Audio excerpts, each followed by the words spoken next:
Now we have a Fox 4 follow-up story for you that we've been covering all week long. The Kansas Bureau of Investigation now says the autopsy for disgraced KCK police detective Roger Golubski happened on Tuesday.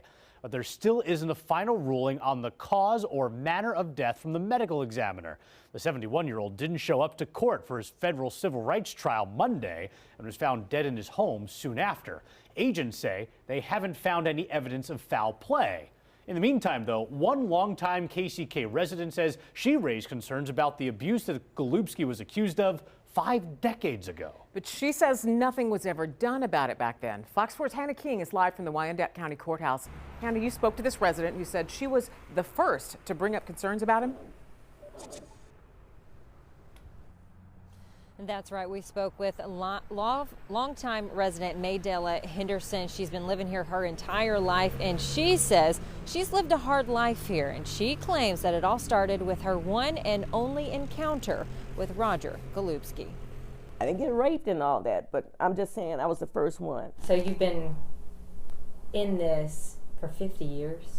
50 years. Maydella Henderson says 5 decades ago, Golubski and others showed up at her house to recover what police were told to be a stolen auto. But before finding out that wasn't the case, she and her husband were arrested. Ran up on the porch, and Roger Golubski, he says, I'm going back to the back to get the car. And I said, there was a dog back there. He said, I don't care, I'll shoot the dog.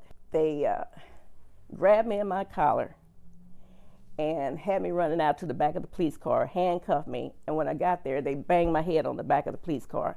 I got a big knot on my head, on my forehead, and my husband looked across the street. He says, you don't do my wife like that. She says the couple was placed in separate cars. Roger gets out of the car, opens up the car door, takes his pistol out, cocks it, and put it to my head, and said, hurry up and get out of the car, you black.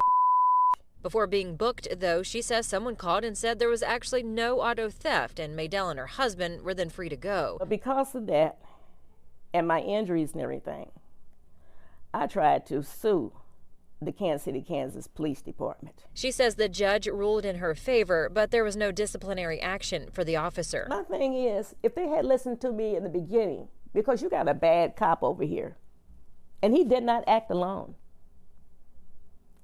It could have saved, these women didn't have to lose their lives. Golubski worked for the police department for over 3 decades, retiring in 2010. More allegations about his abuse while on the job came to light starting in 2018, allegedly targeting black women and children for decades. Henderson says she only had one encounter with Golubski, and that was enough. Can you imagine somebody cocking a pistol and put it to your head and stuff like that? You see that stuff on TV.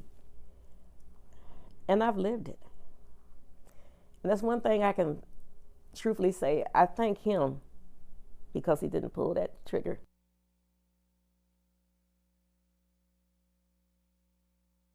And we spent quite an amount of time here at the Wyandotte County Courthouse trying to dig through old records that she shared with us about that encounter nearly 50 years ago. We were not able to locate any records about that. We also asked the Kansas City, Kansas Police Department if they could provide any information about this encounter that took place back in the mid-70s. They were not able to share any information.